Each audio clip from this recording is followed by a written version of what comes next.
नमस्कार सर्वांना. मी पूनम. मी आपल्या मराठी यूट्यूब चॅनलवरती आपणा सर्वांचं मनापासून स्वागत करते. थंबनेलवरून आपणा सर्वांना समजलंच असेल की आजच्या व्हिडिओमध्ये आपण बघणार आहोत की अनंत चतुर्थीचं व्रत कसं करायचं, का करायचं, अनंत कसा बनवायचा आणि हे व्रत कशासाठी केलं जातं, या सगळ्या गोष्टी तुम्हाला या व्हिडिओमध्ये अगदी सोप्या पद्धतीनं समजणार आहेत. तर हा व्हिडिओ पूर्ण बघा. तर अनंत चतुर्थी कधी साजरी करायची, 6 तारखेला की 7 तारखेला, हा सगळ्यांच्या मनात खूप मोठा प्रश्न आहे. पण 6 तारखेचा पूर्ण दिवस हा चतुर्थीचा दिवस आहे. त्यामुळं आपल्याला 6 तारखेलाच अनंत चतुर्थीचं व्रत करायचं आहे. खूप ठिकाणी पद्धत असते की आपला जो 10 दिवसाचा गणपती बाप्पा आहे ना, तर तो 10व्या दिवशी किंवा 11व्या दिवशी अनंत चतुर्थी ज्या दिवशी येते त्या दिवशी आपण बाप्पाचं विसर्जन करत असतो. त्यामुळं आपल्याला खूप सारा सकाळचा वेळ मिळत नाही. तर आपल्याला अनंत चतुर्थी दिवशी व्रत करायचं आहे आणि त्यासाठी आपल्याला काय करायचं आहे तर चला पाहूयात. अनंत चतुर्थीचा दिवस हा भगवान विष्णूंचा दिवस असतो. त्यामुळं या दिवशी भगवान विष्णूंची जेवढी काही सेवा आपल्याला करायला यायची असते ना, तर ती करून घ्यायची असते. म्हणजे पूर्ण वर्षभर आपल्याला त्याचं फळ मिळत असतं. अनंत चतुर्थी या नावातच तुम्हाला सगळं समजलं असेल. अनंत म्हणजे काय की ज्याला अंत नाही असं. म्हणजे ते अनंत प्रकारचं सुख, अनंत प्रकारची शांती, समाधान हे तुम्हाला हे व्रत केल्यामुळं मिळत असतं. म्हणून अनंत चतुर्थीचं व्रत हे अगदी मनापासून सर्वांनी करावं. तुम्ही जर नव्यानंच हे व्रत करणार असाल तर हा व्हिडिओ नक्की बघा. आपल्याला अगदी सोप्या पद्धतीने हे व्रत कसं करायचं असतं. तर जर तुम्ही उपवास धरू शकणार असाल तर तुम्ही धरू शकता. जर नाही तुम्हाला जमणार नसेल की उपवास आमच्याकडे नाहीत करत, तर नाही केलात तरी चालेल. फक्त एक गोष्ट महत्त्वाची आहे की अनंत चतुर्थी ही भगवान विष्णूंसाठी साजरी केली जाते. तर त्याच्यासाठी आपल्याला अनंत चतुर्थीला भगवान विष्णूंची पूजा करायची आहे. त्याच्यासाठी एक चौरंग किंवा पाट घ्यायचा, त्याच्यावरती धुतलेलं स्वच्छ वस्त्र अंतरायचं, त्याच्यावरती भगवान विष्णूंचा लक्ष्मीसोबतचा फोटो आपल्याला पूजायचा आहे. धूप, दीप, नैवेद्य सगळं काही दाखवायचं आहे. नैवेद्यासाठी अगदी तुम्ही घरात जे काही केले तो नैवेद्य तुम्ही दाखवू शकता किंवा दूध साखरेचा नैवेद्यही तुम्ही दाखवू शकता. सकाळी गणपती विसर्जन करायचं असतं, त्यामुळे सकाळी आपल्याला वेळ नसतो. तर दिवसभरात कधीही तुम्ही भगवान विष्णूंची ही सेवा करा.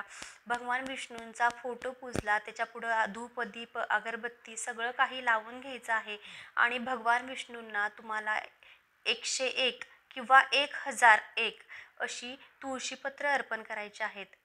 विष्णू सहस्त्रनाम जर तुम्हाला येत असेल तर ते म्हणत 1001 वेळा तुम्ही तुळशीपत्र एक एक करत भगवान विष्णूंच्या चरणाशी अर्पण करायचं आहे.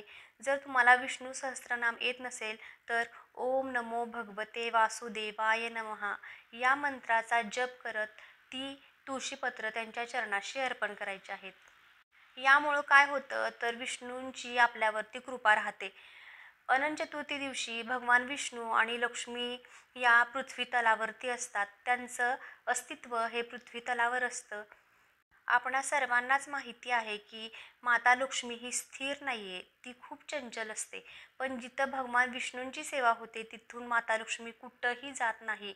त्यामुळं जर तुम्हाला घरात पैसा अडका कमी पडत असेल, धन धान्य वैभव जर कमी पडत असेल, तुमच्या कोणत्याही कामात यश येत नसेल, तर तुम्ही हा उपाय नक्की करा. भगवान विष्णूंसोबत माता लक्ष्मीचीही पूजा होते. हां, आता सगळ्यात महत्त्वाची गोष्ट म्हणजे अनंत. तर अनंत कसा तयार करायचा आणि तो का बांधायचा?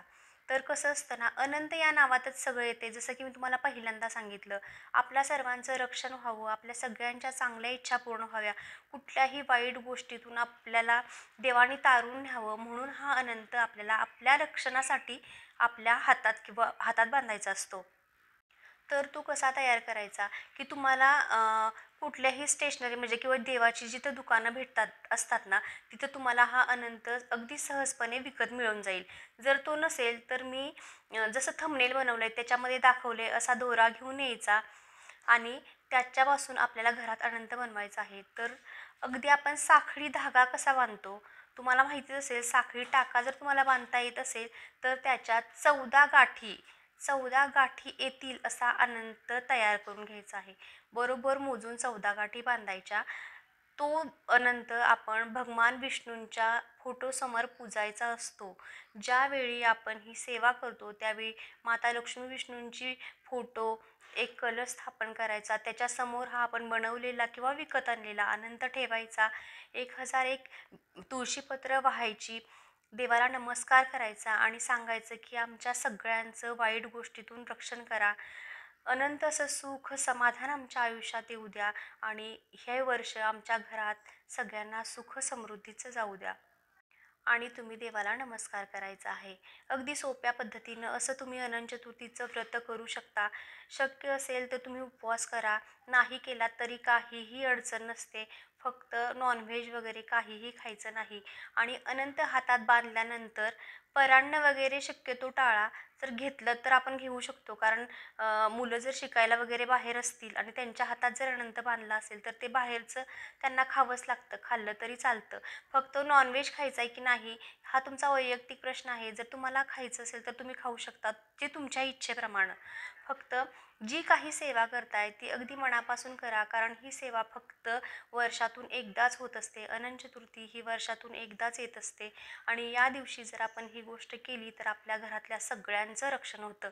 आपल्या घरात जेवढी माणसं आहेत तेवढे अनंत बनवायचे, देवासमोर ठेवायचे आणि या पद्धतीनं अगदी साध्या सोप्या पद्धतीनं पूजा करून हा अनंत आपण आपल्या हातामध्ये धारण करायचा आहे.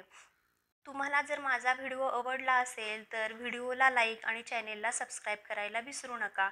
धन्यवाद.